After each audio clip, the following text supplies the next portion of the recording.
Devem estar esperando ficar um pouquinho mais fresquinho, mas a gente já tem o nosso tempo aí, corre. Nosso conteúdo é um pouquinho extenso e não tem como a gente esperar, não, tá bom? Então vamos começar e à medida que eles forem entrando, eles vão acompanhando. Vou pedir a Simone que faça essa oração para a gente começar a nossa aula de hoje. Simone, por favor. Amém. Deus abençoe nossa aula, que o Senhor venha dar discernimento, abrir nossas mentes para que a gente tenha entendimento de todo o conteúdo, Pai, que será abordado nesta noite. Abençoe a professora, dando cada vez mais sabedoria, Pai amado, e entretenimento para poder estar interagindo conosco nessas aulas que a gente tem tido toda semana, que os nossos encontros possam ser sempre proveitosos, de grande valia para a nossa caminhada cristã, Pai amado. Que o Senhor esteja com cada um dos familiares, de cada um dos alunos aqui, que o Senhor possa estar nos guardando, nos livrando, Pai amado, de todo o mal, de todas as doenças que têm assolado a nossa humanidade, que o Senhor possa estar revigorando cada vez mais, Pai amado. Que o Senhor agora abençoe o conteúdo que vai ser passado. É o que eu tenho que pedir nesta noite, em nome de Jesus. Amém. Vocês estão vendo aí o meu slide? Está projetando aí na tela de vocês? Sim. Correto, né? Então, a gente vai continuar com o ministério de Jesus na Galileia. Semana passada nós falamos sobre a passagem de Jesus em Nazaré, cidade onde ele cresceu, onde ele não fora bem recebido, e a mudança, a possível mudança de Jesus para Cafarnaum, né? E Cafarnaum ele vai ser palco dos grandes acontecimentos do ministério de Jesus, a chamada dos primeiros apóstolos, expulsar um endemoniado na sinagoga, a multiplicação de peixes, né? A pesca maravilhosa, entre outros. E hoje, dando sequência aí a essa vivência, né? Esse exercício do ministério de Jesus na Galileia, em Cafarnaum especificamente, nós vamos continuar falando sobre a vida de Jesus sendo como é que se fala? O ministério dele desempenhado aí na cidade de Cafarnaum. Vimos na semana passada algumas fotos de Cafarnaum, onde teria sido a possível residência de Pedro. Então, porque a casa da sogra de Pedro ficava ali, né, em Cafarnaum. E em Cafarnaum também Jesus vai curar o servo de um centurião romano.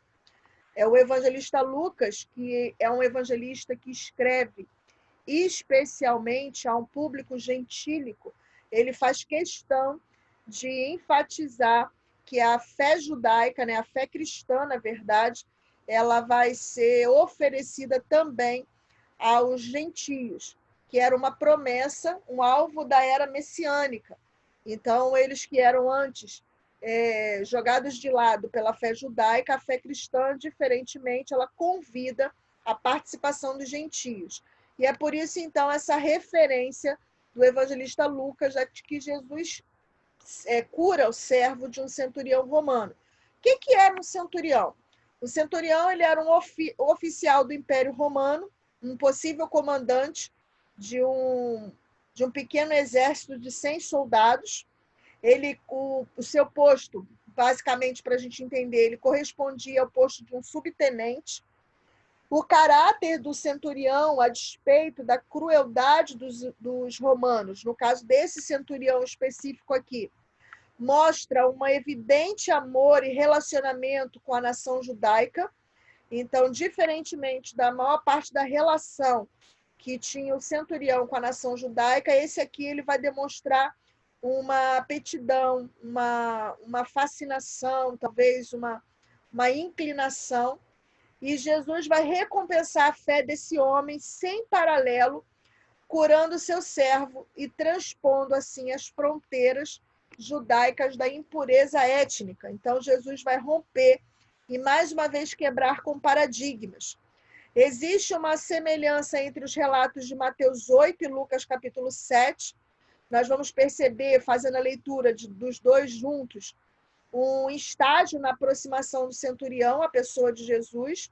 Ele não sentia-se digno de ir até o mestre, coloca-se como um servo do mestre, E Jesus o elogia, dizendo que nem mesmo em Israel achei fé como esta, onde a lei de Deus era conhecida e onde durante séculos os ensinamentos de Deus eram divulgados e propagados entre o povo, onde Deus, que já havia demonstrado por uma longa data sua obra na história da nação, e onde o Messias já anunciara o reino de Deus.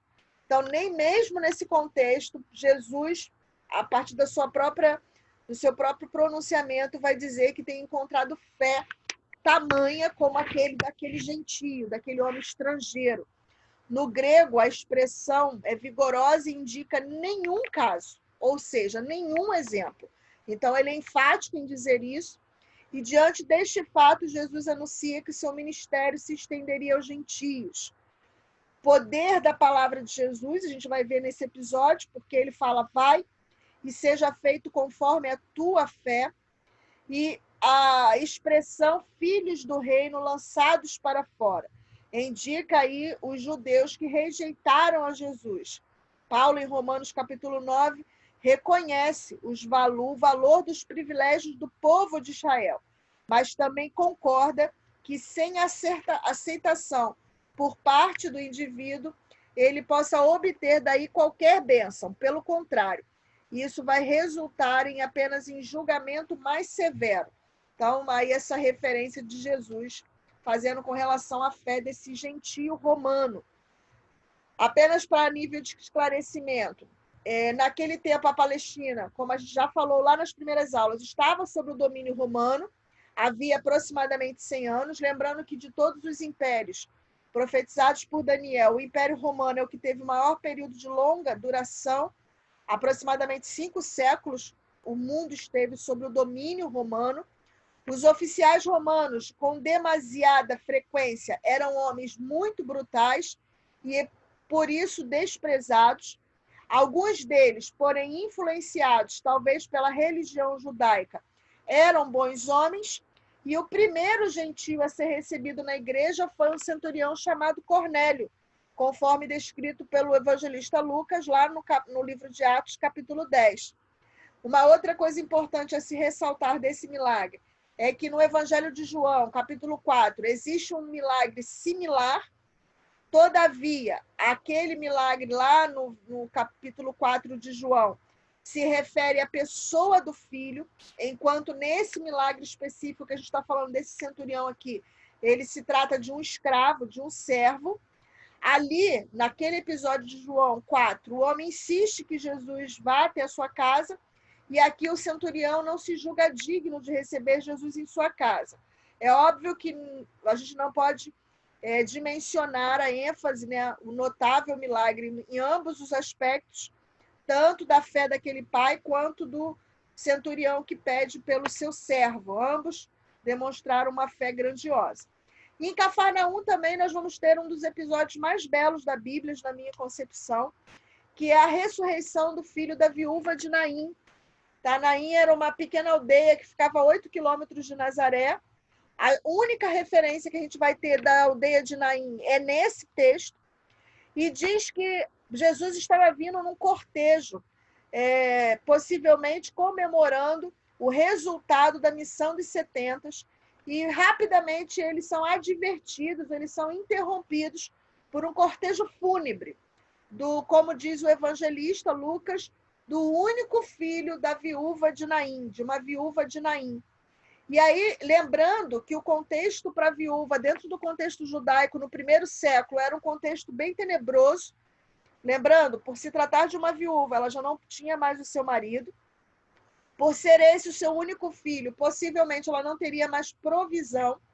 E as condições, as possibilidades dela ganhar o sustento, ou seria através da prostituição ou da mendigância. Então, seria a única alternativa para ela ganhar o seu sustento. O versículo 13 do capítulo 7 de Lucas vai enfatizar que o Senhor Jesus se compadece. Em outra versão, vai dizer que ele se moveu de íntima compaixão. É muito curioso, porque o termo usado ali são intestinos, lembrando que a sede das emoções para o contexto ocidental é o coração, mas para o contexto oriental é o ventre, os intestinos. Hoje mesmo estava conversando sobre isso com a minha irmã, e ela vai dizer que o contexto para o africano da sede das emoções é o estômago. Então, isso é uma questão de conceito, mas fato é que o evangelista quis enfatizar que Jesus foi comovido no seu íntimo, na profundeza do seu ser.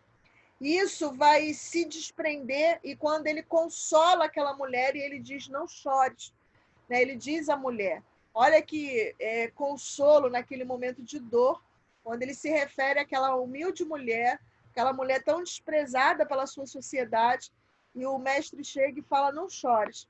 E outra coisa curiosa dentro desse milagre é que Jesus toca a esquife.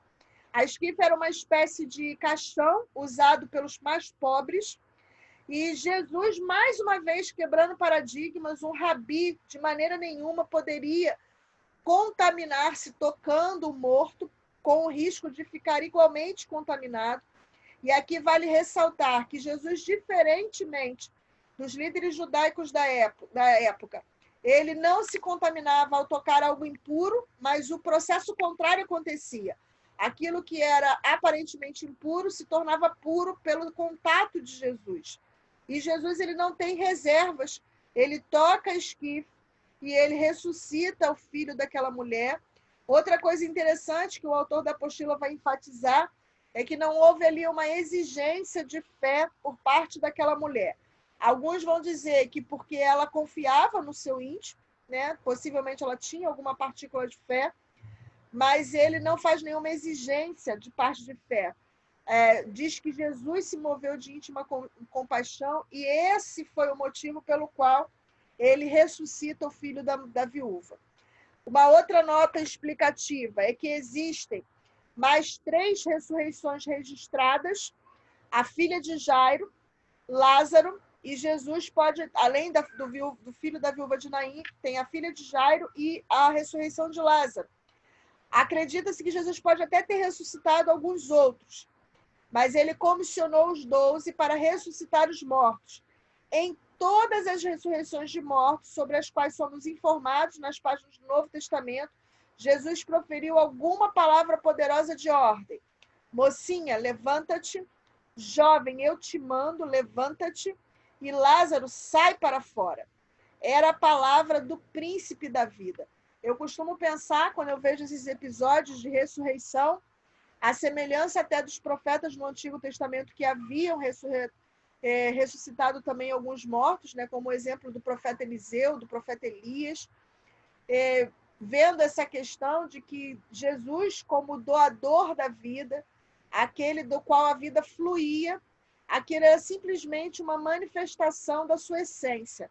Né? Eu brinco e falo que Jesus ele era um péssimo convidado, ele era chamado para os jantares e ele acabava com o jantar com o hóspede, com os convidados, e ele era chamado para o sepultamento e ressuscitava os mortos. Então, nesse sentido, é uma brincadeira, é óbvio, Jesus não era aí um bom convidado, né? Ele tinha por prática acabar ali com aqueles cerimoniais, mas de uma forma boa, muito legal. Outra questão que a gente vai enfatizar ainda dentro do ministério de Jesus, correlacionado com o ministério do profeta João Batista.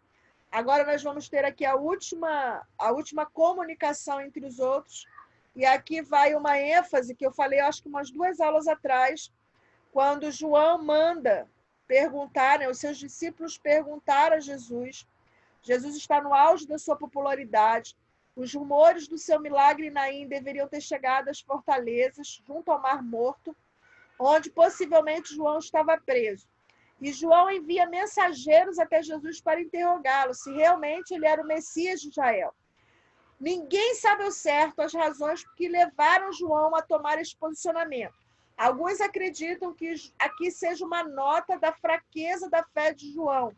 Lembrando que até o momento nós não vemos nenhuma ênfase das Escrituras com relação às suas fraquezas. Lembrando que as Escrituras não fazem questão de esconder o erro dos seus heróis.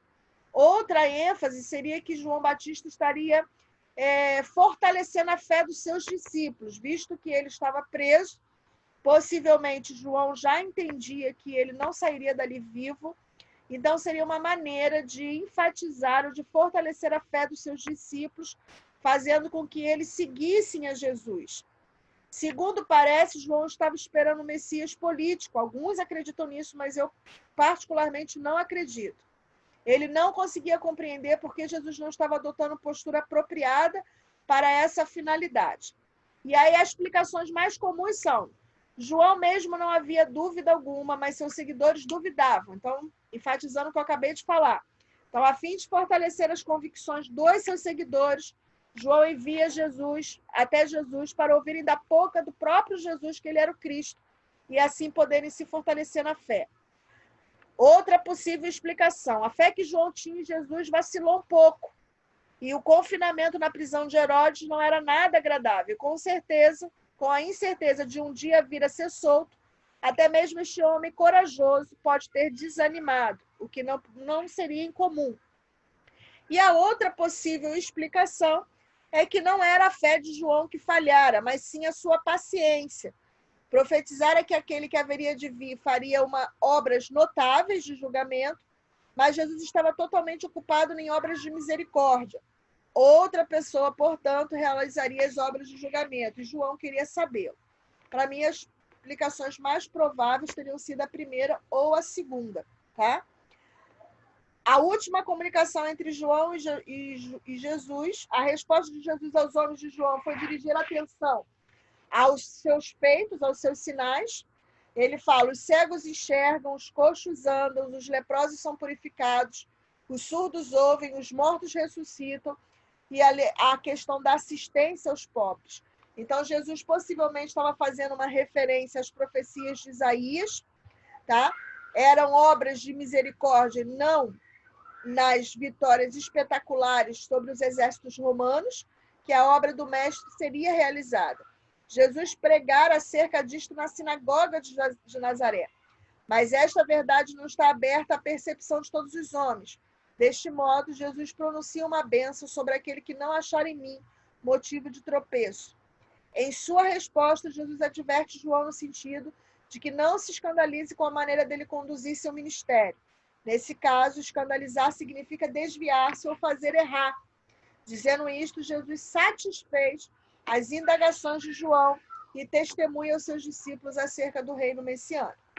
Jesus também, na sequência, ele vai fazer um elogio a João Batista. Elogio este, que eu já fiz menção atrás, mas vou novamente enfatizar. Jesus, após responder os mensageiros de João, elogia-o publicamente, dizendo às multidões: que saístes a ver no deserto? Um caniço agitado pelo vento? Jesus quis dizer que o João era o homem severo dos desertos, das convicções firmes, e que, mesmo preso, permanecia fiel. Não era como as canas dos pantanais que inclinavam-se, não se mantendo em uma única posição. Um homem de roupas finas? Jesus observa que João era um homem do povo, capaz de suportar dificuldades. Um profeta? Entre os hebreus, o profeta era o mais alto tipo de líder. Jesus estabelece, então, uma conexão de João como o maior e o último dos profetas, o arauto de uma nova dispensação, a qual ele não chegaria a ver totalmente realizada. E aí vem o elogio por parte de Jesus. Nascido de mulher, não surgiu outro homem maior do que João Batista. Esta grandeza está relacionada com o ministério desempenhado pelo profeta João Batista. Muitos profetizaram a vinda do Messias, porém só João pôde vê-lo cumprido aquilo que profetizaram. João viu a era do Messias, por essa razão, de Jesus ter sido ele o último e maior dos profetas. Lembrando que João não ressuscitou nenhum morto, não abriu nenhum mar e não multiplicou nenhum alimento, mas, segundo as palavras de Jesus, o ministério de João Batista, nascido de mulher, homem algum, foi maior do que João Batista, dando uma ênfase da importância do ministério de João. Ainda falando sobre o elogio de Jesus a João Batista, ele vai fazer uma referência: aquele que é menor no reino dos céus ainda é maior do que ele. Então, Jesus ele agora vai fazer uma comparação, porque ele enaltece a pessoa de João Batista, mas ele ainda vai fazer ressaltar a importância dos menores, dos párias, daqueles que eram últimos no reino do céu, lembrando que a dinâmica do reino ela é diferente da dinâmica humana.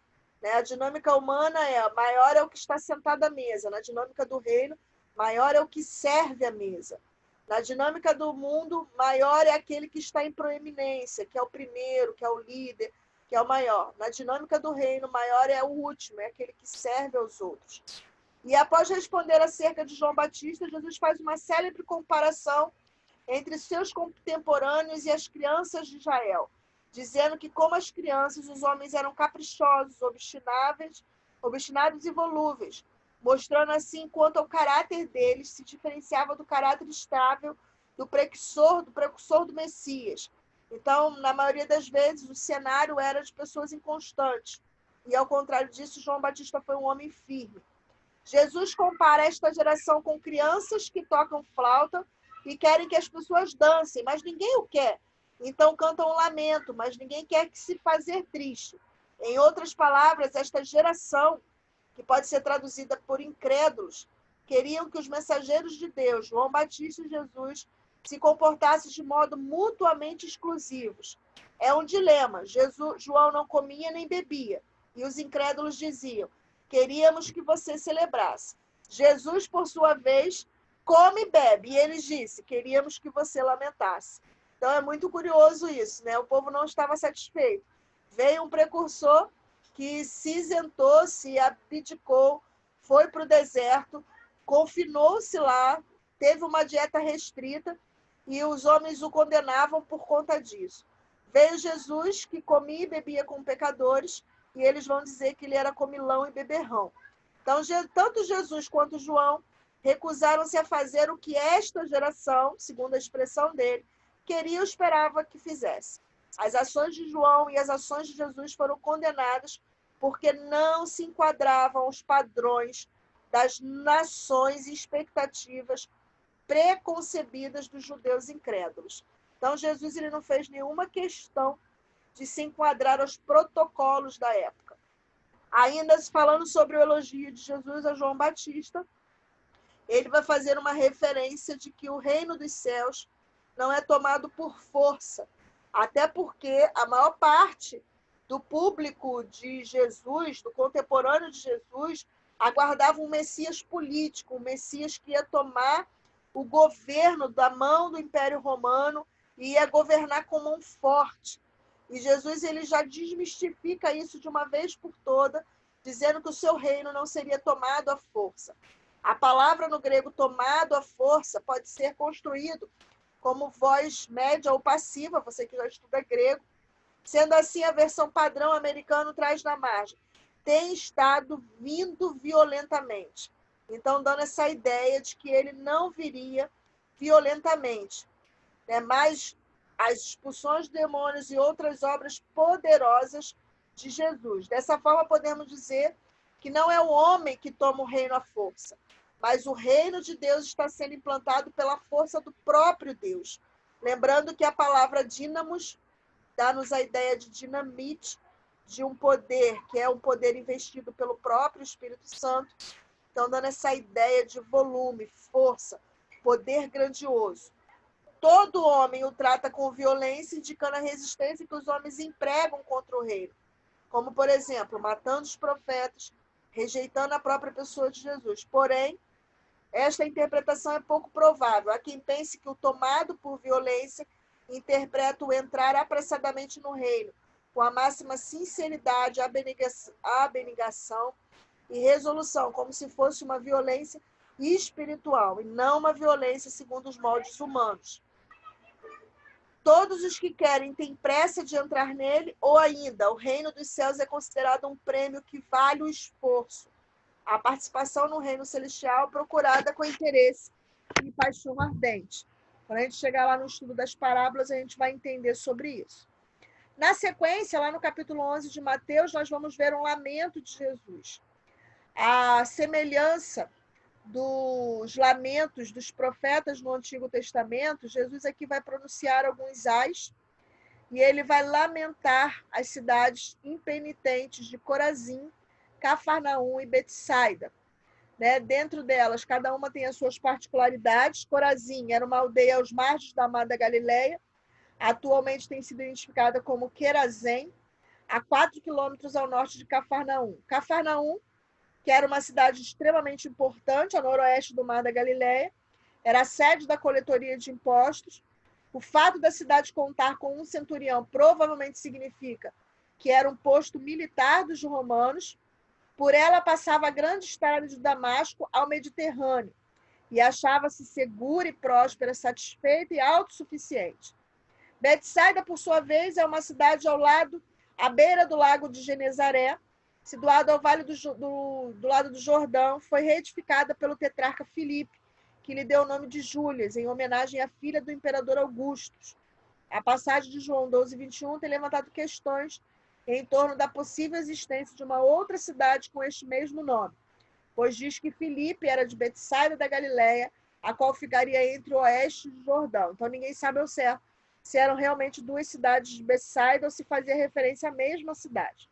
Foram estas cidades onde Jesus realizou a maior parte dos seus milagres e ministrou muito dos seus ensinos. Porém, sua população permanecia com o coração endurecido, estava cega, sem poder ver a luz da revelação na pessoa de Jesus. Jesus ensina que cada privilégio espiritual requer de nós mais responsabilidade. Lembrando que em outra feita Jesus vai dizer: a quem muito lhe é dado, muito lhe se é cobrado. Muitos milagres de Jesus foram feitos nessas cidades especificamente, e ainda assim o povo se mantinha incrédulo, resistente, com o coração endurecido. Então Jesus diz que haverá menos rigor para as cidades de Sodoma e Gomorra do que para as cidades de Corazim, Cafarnaum e Betsaida. É menos rigor da ideia de que no julgamento os condenados ao inferno receberiam diferentes formas de cumprimento da sentença. Alguns acreditam. No versículo 23, Jesus cita uma passagem de Isaías relacionada à Babilônia e aplica a Cafarnaum. Eu subirei ao céu acima das estrelas de Deus e exultarei o meu trono. Faz referência à soberba da cidade que estava colocando sua confiança em bens materiais, pois era uma cidade rica e em pleno desenvolvimento. Porém, na sua realidade, era bem outra, porque se ela não se curvasse em sujeição, humildade e obediência a Deus, seria precipitada ao inferno. Jesus afirma que Sodoma, com toda a sua perversidade e promiscuidade, teria se arrependido, caso visto as obras que ele operou em Cafarnaum, e no arrependimento teria sido poupada. Os habitantes de Cafarnaum pensavam que não provariam a morte. Jesus afirma que todos morreriam e desceriam o Hades. Os ais proferidos por Jesus não possuíam um tom vingativo, mas sim um tom de pesar e tristeza por conhecer a condenação que as aguardava no juízo final, as cidades impenitentes, ou seja, cidades que não se arrependiam. Ele cita 3 cidades gentílicas: Tiro, Sidom, Mais e Níconos, denunciadas várias vezes no Velho Testamento, e Sodoma, perversa e depravada, as quais, mesmo assim, teriam uma disposição de fé superior àqueles que ufanavam por serem filhos de Abraão e detentores da promessa. Então, Jesus aí ele faz uma grave acusação de que se os mesmos sinais tivessem sido operados em Tiro, Sidom, Sodoma e Gomorra, essas cidades teriam se convertido e teriam se livrado da ira vindoura. Ao contrário disso, nas cidades que a gente acabou de falar, cidades que se recusavam a se arrepender, foram feitos muitos milagres. Por isso, novamente enfatizar, os milagres não geram fé. É a fé que gera os milagres. Até porque essas pessoas viram os milagres de Jesus e ainda não se arrependeram. Mateus 11:24 traz a ideia de que Deus nos julgará de acordo com o nível da nossa revelação que recebemos dele. Por esta razão, Cafarnaum, que viu a glória do Messias, será julgada com mais rigor do que Sodoma, por causa dos privilégios. Mateus 11, do 25 ao 26, registra uma oração de Jesus. Muitas vezes é nas orações de uma pessoa que os seus mais autênticos pensamentos sobre si mesma vêm à superfície. Por essa razão, a ação da graça de Jesus aqui registrada é uma das mais preciosas peças da autobiografia espiritual que se acha nos evangelhos sinóticos. Moneide, um teólogo, vai dizer: Jesus estava agradecido, não porque os sábios eram ignorantes, mas porque os bebês sabiam. Os sábios e entendidos são os que imaginam que a mente de Deus pode ser conhecida pela razão humana desassistida pela revelação. Os pequenos são os receptíveis e abertos, seja qual for a idade. Os sábios se preocupam tanto com o natural que são incapazes de reconhecer o sobrenatural. Para os pequeninos, o sobrenatural é tão real quanto o natural. Então, Jesus faz aí uma outra acusação, fazendo uma comparação entre a mente dita sábia e a mente dita leiga, né? Insensata, talvez, não no sentido de contrária da sabedoria, mas que não possui sabedoria, e ainda assim eles foram fiéis, eles deixaram seus olhos de entendimento serem abertos e compreenderam a graça, o convite da graça. E aí vem o amoroso convite. Nos versículos 25 a 27, Jesus abre parênteses no discurso sobre estas cidades para mostrar que a compreensão espiritual de Cristo e de seu reino não se lança por meio do intelecto ou através da realização de muitos milagres. A sabedoria de Deus não anula seu amor e sua justiça. Jesus observa que a compreensão espiritual do seu reino é uma ação soberana do Pai. E vem o amoroso convite, aquele que todo mundo gosta de ouvir: vinde a mim, todos que estão cansados e oprimidos, e eu vos aliviarei. Foi dirigido a princípio àqueles que desejavam comunhão com Deus. Porém, as exigências impostas pelos fariseus para adquiri-la era por demais pesada e acabava por desanimá-los no meio do caminho. Jesus, porém, revela que existe um jugo mais leve do que a lei, a graça, a qual habilita o homem a ter plena comunhão com Deus. A leveza do jugo está no fato de que a obediência a ele não se baseia em ordenanças externas, mas sim no amor e na lealdade à sua pessoa. Estar no mesmo jugo, lembrando que jugo era uma palavra emprestada do arado, do boi que puxava o arado, não aquilo que estava sobre os ombros do boi. Jesus implica em trilharmos o caminho da vida que ele deseja que seus discípulos sigam, que é a sua própria vida. Entretanto, conforme comenta Maier, o zelo deles em suportarem o jugo da Torá, seu desejo genuíno de viverem de acordo com a verdade revelada da lei, impediram-nos de aceitar a palavra de Jesus e de confiar totalmente em sua pessoa. Consideravam desnecessária a sua oferta de um jugo novo e recusavam o novo caminho da salvação que eles indicou. Nossa conexão vai cair. Espero vocês aí rapidinho aí, tá, gente? De volta.